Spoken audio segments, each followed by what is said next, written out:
गुरु शिष्य का संबंध केवल इस जन्म तक सीमित नहीं होता।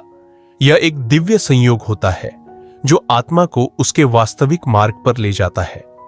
पिछले अध्याय में हमने सुना कि कैसे परमहंस योगानंद जी की भेंट उनके गुरु श्री युक्तेश्वर जी से हुई और कैसे गुरु की कृपा से उनका जीवन आध्यात्मिक दिशा में प्रवाहित हुआ।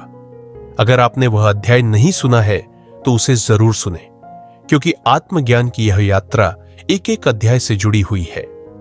आज हम एक और अद्भुत प्रसंग सुनने जा रहे हैं, दो अकिंचन बालक वृंदावन में। यह केवल एक साधारण यात्रा नहीं थी, बल्कि एक गहरी आध्यात्मिक परीक्षा थी, जिसने यह सिद्ध कर दिया कि ईश्वर के प्रति अटूट श्रद्धा और विश्वास ही असली संपत्ति है। क्या कोई बिना पैसे के यात्रा कर सकता है?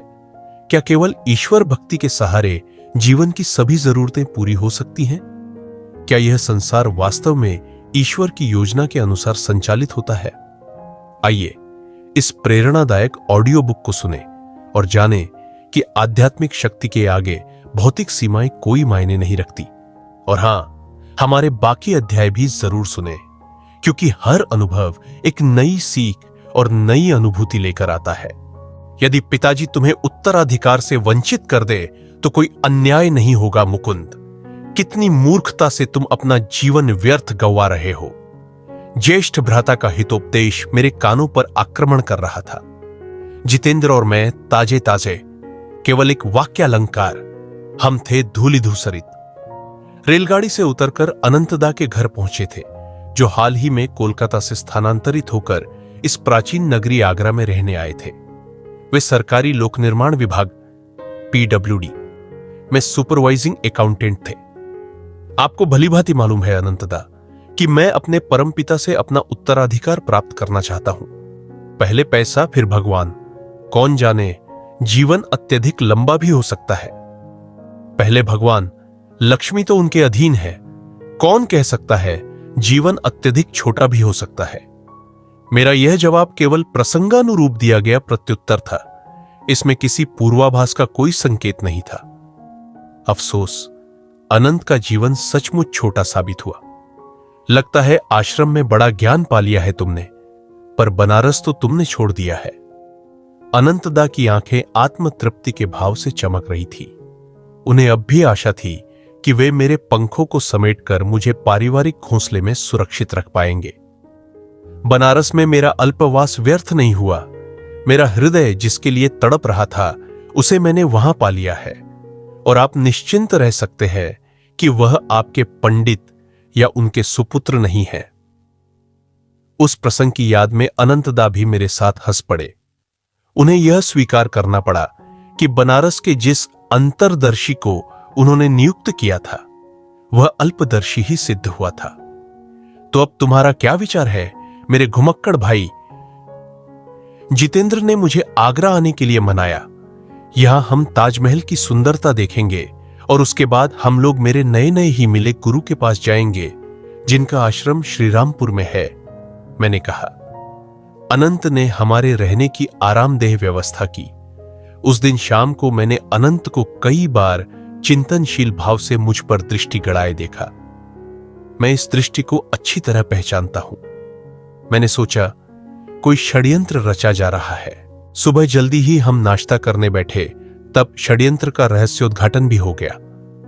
तो तुम्हें पिताजी की संपत्ति के आधार की कोई आवश्यकता नहीं लगती। कल की बातचीत का सूत्र फिर पकड़ते हुए अनंत ने निष्कपट दृष्टि से कहा, मुझे यह बोध है कि मैं ईश्वर पर निर्भर हूं। बातें करना आसान है। जीवन ने अब तक तुम्हारी सुरक्षा की है। यदि तुम्हें भोजन और आश्रय के लिए उसी ईश्वर के अदृश्य हाथ पर निर्भर रहना पड़ता तो तुम्हारी क्या दशा होती? शीघ्र ही तुम सड़कों पर भीख मांगते फिरते। कदापि नहीं। ईश्वर को छोड़कर किसी पथिक से कोई आशा मैं कदापि न करता। भगवान अपने भक्त के लिए भिक्षा पात्र के अलावा भी हजार अन्य उपाय कर सकते हैं। और अधिक वाग्विलास, यदि मैं यह कहूं कि तुम अपने जिस तत्व ज्ञान के बारे में इतनी डींग मार रहे हो, उसे इस मूर्त जगत में आजमाया जाए तो मैं तुरंत स्वीकार कर लूंगा। आप क्या ईश्वर को कल्पना जगत तक ही सीमित मानते हैं? पता चल जाएगा। आज तुम्हें ऐसा अवसर मिलेगा कि तुम मेरे दृष्टिकोण को और भी अधिक विस्तारित करोगे, या फिर कम से कम उसका समर्थन तो तुम्हें करना ही पड़ेगा। अनंतदा वातावरण में गंभीरता को बढ़ाने के लिए थोड़ी देर रुके, फिर गंभीरतापूर्वक धीरे धीरे बोलने लगे। मेरा यह प्रस्ताव है कि मैं तुम्हें और तुम्हारे गुरु भाई जितेंद्र को अभी सुबह निकट ही स्थित वृंदावन भेजूं। तुम दोनों अपने साथ एक भी रुपया नहीं ले जाओगे। तुम भिक्षा नहीं मांगोगे, न अन्न की, न पैसे की। तुम किसी को भी अपनी परिस्थिति से अवगत नहीं कराओगे। तुम भोजन से वंचित नहीं रहोगे और तुम वृंदावन में फंसकर नहीं रहोगे। यदि आज रात 12 बजे तक इनमें से किसी भी शर्त को तोड़े बिना तुम दोनों मेरे बंगले पर लौट आओ तो मैं आगरा में सबसे अधिक विस्मयचकित मनुष्य होऊंगा। मुझे यह चुनौती स्वीकार है। मेरे शब्दों में भी और मेरे हृदय में भी कोई हिचकिचाहट नहीं थी।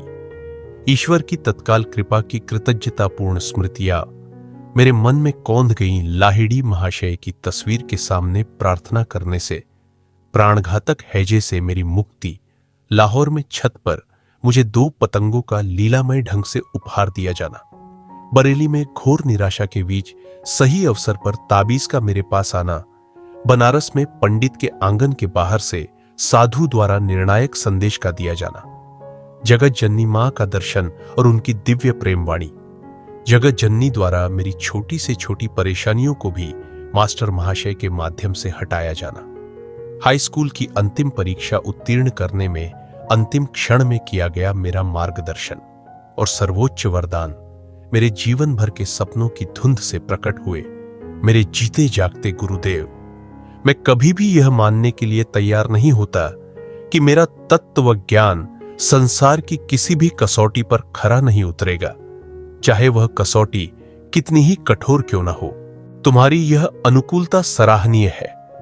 मैं अभी तुरंत ही तुम लोगों को रेलगाड़ी पर बिठा देता हूं, अनंत ने कहा।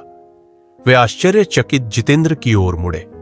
तुम्हें भी इसके साथ जाना एक गवाह के रूप में और इस पर आने वाली आपदाओं में होगा जिसकी संभावना अधिक है, एक सहभागी के रूप में।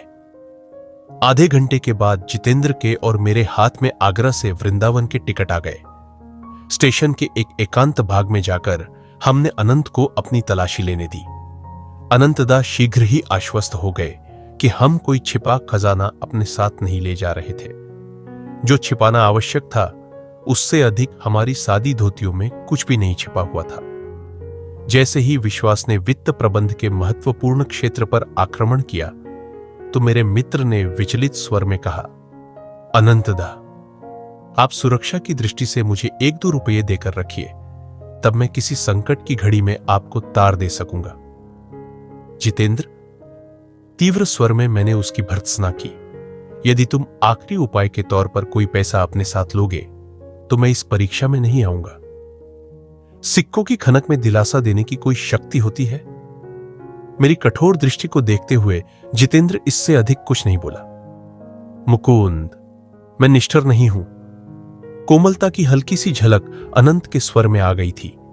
संभव है कि उनका अंतःकरण उन्हें धिक्कार रहा था, शायद 2 अकिंचन बालकों को एक अपरिचित शहर में भेजने के लिए, या फिर ईश्वर में उनकी अपनी अनास्था के लिए।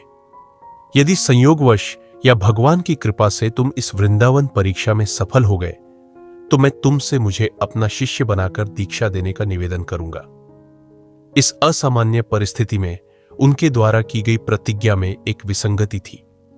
भारतीय परिवार में बड़ा भाई अपने छोटे भाइयों के आगे नतमस्तक नहीं होता, बल्कि पिता के बाद उसी को परिवार में तत्सम सम्मान मिलता है और सब उसकी आज्ञाओं का पालन करते हैं।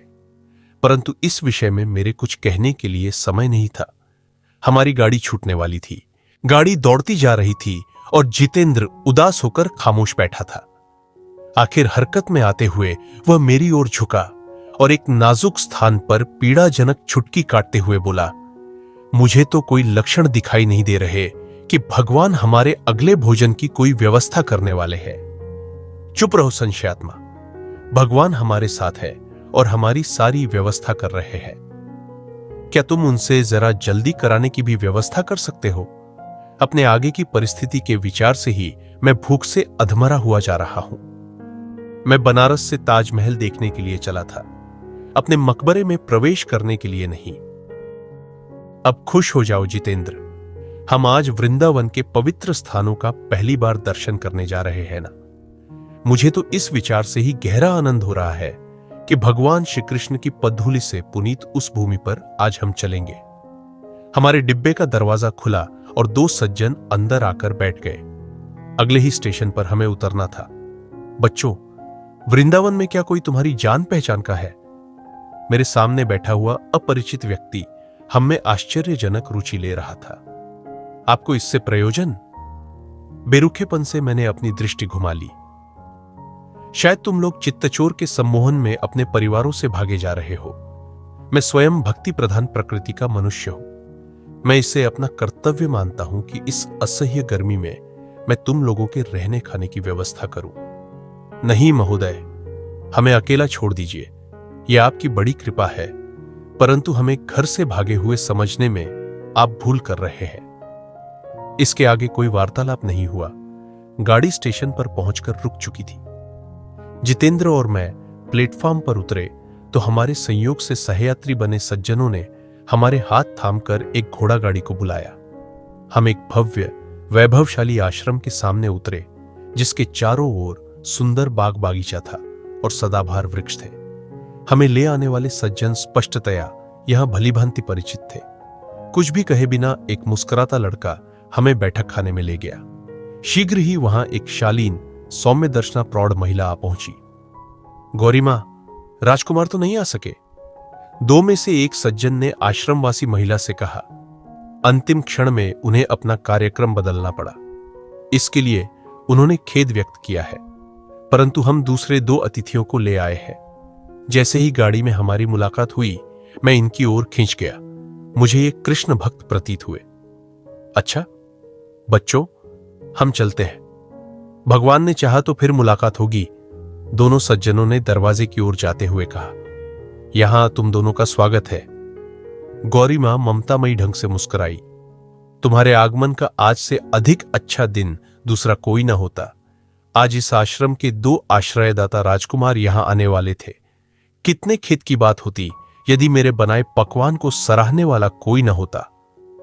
इन मधुर शब्दों का जितेंद्र पर आश्चर्यजनक प्रभाव पड़ा। उसकी आंखों से अश्रुधाराएं बहने लगी। वृंदावन में जिस आगे की परिस्थिति का उसे भय था, वह तो राजसी सत्कार में बदल रही थी। आकस्मिक रूप से इतने बड़े परिवर्तन के साथ अपने मन का मेल बिठाना उसकी क्षमता से बाहर हो रहा था। गौरी मां ने कौतूहल से उसकी ओर देखा, पर कहा कुछ नहीं। शायद वे किशोर प्रवृत्तियों से परिचित थी। भोजन का बुलावा आ गया। गौरी मां हमें एक बरामदे में ले गई, जहां भोजन किया जाता था। वह बरामदा नाना प्रकार के व्यंजनों की सुगंध से महक रहा था। फिर वे साथ ही में लगे रसोई घर में चली गई। मैं इस क्षण के बारे में पहले से ही विचार कर रहा था। जितेंद्र के शरीर पर योग्य स्थान चुनकर मैंने उसे वहां उतनी ही जोर से पीड़ाजनक चुटकी काटी, जितनी जोर से उसने गाड़ी में मुझे काटी थी। संशयात्मा, भगवान व्यवस्था करते हैं जल्दी से भी। गौरी मां एक पंखा लेकर लौट आई। हम अलंकृत ऊनी आसनों पर बैठे थे और वे हमें भारतीय पद्धति के अनुसार पंखा झलती रही। आश्रमवासी शिष्य कुछ 31 व्यंजनों को परोसते आ जा रहे थे। उसे भोजन कहने से राजसी भोज कहना अधिक युक्ति संगत होगा। इस धरातल पर जन्म लेने से लेकर अब तक न जितेंद्र ने और न मैंने कभी ऐसे व्यंजन छके थे। ये व्यंजन तो सचमुच राजकुमारों के ही योग्य है। पूज्य माताजी, आपके राजसी आश्रयदाताओं को इतने स्वादिष्ट भोजन से अधिक क्या महत्वपूर्ण लगा, मैं कल्पना ही नहीं कर सकता। आपने हमें जीवन भर के लिए एक स्मृति प्रदान कर दी है। अनंत की शर्त से मुंह बंद किए जाने के कारण हम उस करुणामयी भद्र नारी से यह भी नहीं कह सकते थे कि हमारे धन्यवाद का दोहरा महत्व था। कम से कम हमारे हृदय की सच्चाई उन उद्गारों में सुस्पष्ट थी। हम उनके आशीर्वाद और आश्रम में पुनः आने के निमंत्रण के साथ वहां से चल पड़े। बाहर धधकती धूप थी। जितेंद्र और मैं आश्रम के फाटक के पास स्थित एक विशाल कदम्ब वृक्ष की छाया में जाकर खड़े हो गए। वहां पहुंचते ही जितेंद्र के मुंह से तीव्र शब्दबाण चलने लगे। वह फिर एक बार शंका व्यथित हो उठा था। तुमने अच्छी मुसीबत में फंसा दिया है आज मुझे। हमारा यह भोजन तो केवल एक संयोग था। हम दोनों के पास एक भी पैसा तो है नहीं। इस शहर का दृश्यावलोकन कैसे करेंगे? और सबसे बड़ी बात तो यह है कि बिना पैसे के तुम मुझे अनंत के घर तक वापस कैसे ले जाने वाले हो? तुम भगवान को जल्दी ही भूल जाते हो। अब तुम्हारा पेट जो भर गया है। मेरे शब्दों में कटुता तो नहीं थी, पर आरोप अवश्य था। मनुष्य के मन में दैवी कृपा की स्मृति कितनी अल्पकालिक होती है।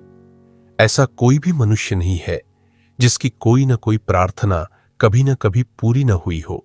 तुम्हारे जैसे पागल का साथ देने का दुस्साहस करके मैंने जो भूल की है उसे मैं कभी नहीं भूल सकूंगा। शांत हो जाओ जितेंद्र। जिस भगवान ने हमें खाना खिलाया वही हमें वृंदावन का दर्शन भी कराएंगे और आगरा वापस भी ले जाएंगे। इतने में एक क्षीणकाय युवक हमारी ओर तेजी से आता दिखाई पड़ा। उसी कदम्ब वृक्ष के नीचे आकर उसने मेरे सामने शीशा झुकाया। प्रिय मित्र, आप और आपके साथी निश्चय ही यहां नए हैं। आइए, मैं आपकी अगवानी और पथ प्रदर्शन करता हूं। किसी भारतीय का चेहरा पीला पड़ना वस्तुतः शायद ही कभी संभव हो सकता है, परंतु जितेंद्र का रंग अकस्मात उड़ गया। मैंने उस प्रस्ताव को नम्रता से अस्वीकार कर दिया। निश्चय ही आप मुझे भगा नहीं रहे हैं। उस अजनबी के चेहरे पर उभरे व्यग्रता के भाव अन्य किसी भी परिस्थिति में हंसी ले आते। क्यों नहीं? आप मेरे गुरु हैं। विश्वास से भरी उसकी आंखें मेरी आंखों में जिज्ञासा पूर्वक झांकने लगी। मेरी मध्याह्न उपासना के दौरान परम कृपालु भगवान श्री कृष्ण मेरी अंतर्दृष्टि में प्रकट हुए। उन्होंने इसी वृक्ष के नीचे मुझे दो असहाय आकृतियां दिखाई। उनमें से एक आपका ही चेहरा था। मेरे गुरुदेव, मैंने यह चेहरा प्रायः ध्यान में देखा है। आप यदि मेरी सेवा स्वीकार करें तो कितना आनंद होगा मुझे भी आनंद हुआ है कि तुमने मुझे ढूंढ निकाला। न तो भगवान ने न ही मनुष्य ने हमारा परित्याग किया है। यूं तो अपने सामने के उत्सुक चेहरे की ओर देखकर मुस्कुराता हुआ मैं निश्चल खड़ा था, तथापि एक आंतरिक प्रणाम ने मुझे प्रभु के चरणों में डाल दिया। प्रिय मित्रों, क्या आप लोग मेरे घर पधारकर उसकी शोभा नहीं बढ़ाएंगे? यह तुम्हारी बड़ी दया है, परंतु हम ऐसा नहीं कर सकते। पहले ही हम आगरा में मेरे भाई के अतिथि हैं। कम से कम मुझे आपके साथ वृंदावन घूमने की स्मृतियां देते जाइए। मैं सहर्ष तैयार हो गया। उस युवक ने, जिसने अपना नाम प्रताप चटर्जी बताया, एक घोड़ागाड़ी रुकवाई।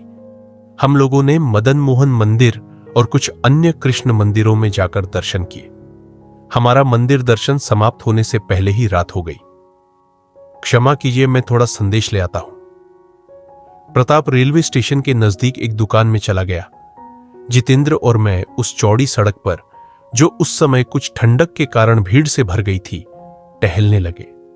हमारे उस मित्र ने कुछ समय तो लिया, परंतु जब आया तो वह अनेक मिठाइयों के उपहार लेकर आया। कृपया मुझे इतना पुण्य कमाने दीजिए। प्रताप ने अनुरोधपूर्ण ढंग से मुस्कुराते हुए 1 रुपये के नोटों का एक बंडल और आगरा के 2 टिकट, जो उसने अभी अभी खरीदे थे, हमारे सामने बढ़ा दिए। मेरी स्वीकृति में श्रद्धा भगवान के अदृश्य हाथ के लिए थी। अनंत ने उनका इतना उपहास किया था, पर फिर भी क्या भगवान ने हमें अपनी आवश्यकता से कहीं अधिक नहीं दे दिया था? हमने स्टेशन पर एक एकांत स्थान ढूंढ निकाला। प्रताप, अब मैं तुम्हें आधुनिक युग के सबसे महान योगी लाहिड़ी महाशय के क्रिया योग में दीक्षित करूंगा। उनकी यह साधना प्रविधि ही अब तुम्हारी गुरु होगी। आधे घंटे में दीक्षा समाप्त हुई।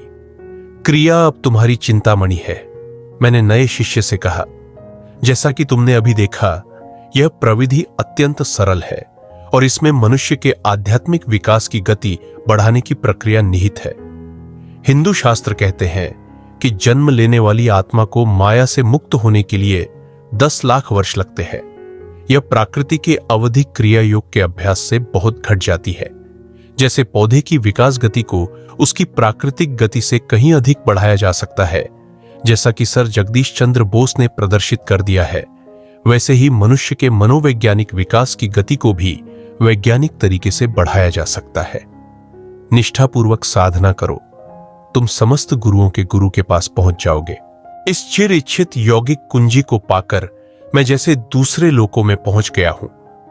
प्रताप ने गंभीर होकर विचारपूर्वक कहा, मेरे इंद्रिय बंधनों से उद्धार करने वाला इसका प्रभाव मुझे उच्चतर अनुभूतियों के लिए मुक्त कर देगा। अंतर्दृष्टि में आज भगवान श्री कृष्ण का दर्शन मेरे परम मंगल का ही द्योतक है। हम थोड़ी देर शांत बैठे रहे, फिर धीरे धीरे स्टेशन की ओर चलने लगे। जब मैं गाड़ी में चढ़ रहा था तो मैं तो आनंद से भरा था, पर जितेंद्र के लिए आज आंसू बहाने का ही दिन था। प्रताप से प्रेमपूर्ण विदा लेते समय मेरे दोनों ही साथियों के गले से दबी हुई सिसकियां निकल रही थीं। इस यात्रा में जितेंद्र फिर एक बार गहरे दुख में डूबा हुआ था, इस बार अपनी खातिर नहीं बल्कि अपने विरुद्ध। मेरा विश्वास कितना उथला है, मेरा हृदय पत्थर बना हुआ था। अब फिर कभी मैं भगवान के संरक्षण के प्रति संदेह नहीं करूंगा। मध्य रात्रि होने को थी। अकिंचन अवस्था में भेजे गए उन दो बालकों ने अनंत के शयन कक्ष में प्रवेश किया। जैसा कि उन्होंने बातों बातों में यूं ही कह दिया था, उनका विस्मयचकित चेहरा अब देखते ही बनता था। मैंने चुपचाप एक टेबल पर रुपये के नोटों की वर्षा कर दी। जितेंद्र, सच सच बताओ, अनंतदा मजाक करने के अंदाज में बोले। इस लड़के ने रास्ते में किसी को लूटा है ना? परंतु जैसे जैसे यात्रा की कहानी खुलती गई, मेरे भाई शांत होकर फिर गंभीर हो गए। मांग और पूर्ति का नियम, जैसे मैंने सोचा था, उससे कहीं अधिक सूक्ष्म स्तर पर कार्य करता है। अनंत एक ऐसे आध्यात्मिक उत्साह के साथ बोल रहे थे जो उनमें पहले कभी दृष्टिगोचर नहीं हुआ था। तिजोरियों और इस संसार की सामान्य चीजों के संचय के प्रति तुम्हारी उदासीनता को आज पहली बार मैं समझ पा रहा हूं। रात बहुत बीत गई थी, तब भी अनंतदा ने आग्रह किया कि उन्हें उसी समय क्रियायोग की दीक्षा दी जाए। गुरु, मुकुंद को एक ही रात में दो दो अनचाहे शिष्यों की जिम्मेदारी अपने कंधों पर लेनी पड़ी। दूसरे दिन प्रातःकाल का जलपान एक ऐसे मधुर और मिलनसार वातावरण में संपन्न हुआ जिसका पहले दिन नितांत अभाव था। मैं जितेंद्र की ओर देखकर मुस्कुराया। तुम ताजमहल देखने से वंचित नहीं रहोगे। श्रीरामपुर के लिए निकलने से पहले हम उसे देखने चलते हैं। अनंत से विदा लेकर मेरा मित्र और मैं शीघ्र ही आगरा के गौरव ताजमहल के सामने पहुंचे। सूर्य की किरणों में चमकते श्वेत संगमरमर से बना ताजमहल शुद्ध अनुपात संगति का मूर्तिमान रूप है। काले घने सरू के वृक्ष, चमकदार हरियाली और प्रशांत जलाशय का दृश्यपट उसके श्रृंगार को पूर्ण कर देता है। अत्यंत बारीक नक्काशी की रत्न जड़ित जालियों से बना भीतरी भाग अति सुंदर है। भूरे तथा बैंगनी रंग के संगमरमर से बना अत्यंत नाजुक बेलबूटा अति सुंदर है। गुंबज की रोशनी शहंशाह शाहजहां और उसकी सल्तनत एवं दिल की मलिका मुमताज महल की कब्रों पर पड़ती है। अब दृश्यावलोकन बहुत हो गया। मैं अपने गुरु के पास जाने के लिए आतुर हो रहा था। शीघ्र ही जितेंद्र और मैं रेलगाड़ी से दक्षिण दिशा में बंगाल की ओर जा रहे थे। मुकुंद, मैंने कई महीनों से अपने परिवारजनों को नहीं देखा है। मैंने अपना इरादा बदल दिया है। शायद फिर कभी मैं तुम्हारे गुरु से मिलने श्रीरामपुर आऊंगा। मेरे मित्र ने, जिसे सौम्य भाषा में अस्थिर चित्त कहा जा सकता है, कोलकाता में मेरा साथ छोड़ दिया। मैं एक लोकल ट्रेन पकड़कर शीघ्र ही कोलकाता के उत्तर में 12 मील पर स्थित श्रीरामपुर पहुंच गया। जैसे ही मुझे यह एहसास हुआ कि बनारस में गुरुदेव से मिले ठीक 28 दिन बीत गए थे, विस्मय से मेरा हृदय धड़कने लगा। तुम 4 सप्ताह में मेरे पास आ जाओगे। और आज मैं धड़कते हृदय से रायघाट लेन में उनके आंगन में खड़ा था। आज पहली बार मैंने उस आश्रम में प्रवेश किया था जहां मैं अपने जीवन के अगले 10 वर्षों के सर्वोत्तम अंश भारत के ज्ञानावतार के साथ बिताने वाला था। आध्यात्मिक यात्रा में सबसे बड़ा सहारा विश्वास होता है। विश्वास अपने मार्ग पर, विश्वास अपने गुरु पर और सबसे बढ़कर विश्वास ईश्वर पर। इस प्रसंग में हमने देखा कि कैसे परमहंस योगानंद जी और उनके मित्र ने केवल श्रद्धा और आत्मसमर्पण के बल पर असंभव को संभव बना दिया। यह प्रसंग हमें सिखाता है कि ईश्वर की कृपा अपरिमित है। जब हम अपने भीतर संदेह को छोड़कर पूर्ण समर्पण और अटूट विश्वास के साथ आगे बढ़ते हैं तो ब्रह्मांड स्वयं हमारी सहायता करता है। यह जीवन केवल भौतिक संसाधनों पर नहीं चलता, बल्कि आध्यात्मिक ऊर्जा और ईश्वरीय अनुग्रह ही इसका असली आधार है। क्या हम भी अपने जीवन में इस विश्वास को अपना सकते हैं? क्या हम अपनी हर समस्या को ईश्वर के चरणों में समर्पित करके निश्चिंत होकर आगे बढ़ सकते हैं? सोचिए, मनन कीजिए और इस शिक्षा को अपने जीवन में उतारिए। अगर आपको यह ऑडियो बुक प्रेरणादायक लगी हो तो इसे लाइक करें, कमेंट करें और अधिक से अधिक लोगों तक पहुंचाएं। हम अगले अध्याय में फिर मिलेंगे, जहां और भी गहरे आध्यात्मिक अनुभव हमारा इंतजार कर रहे हैं। तब तक जुड़े रहिए, सीखते रहिए और आध्यात्मिक प्रकाश की ओर बढ़ते रहिए।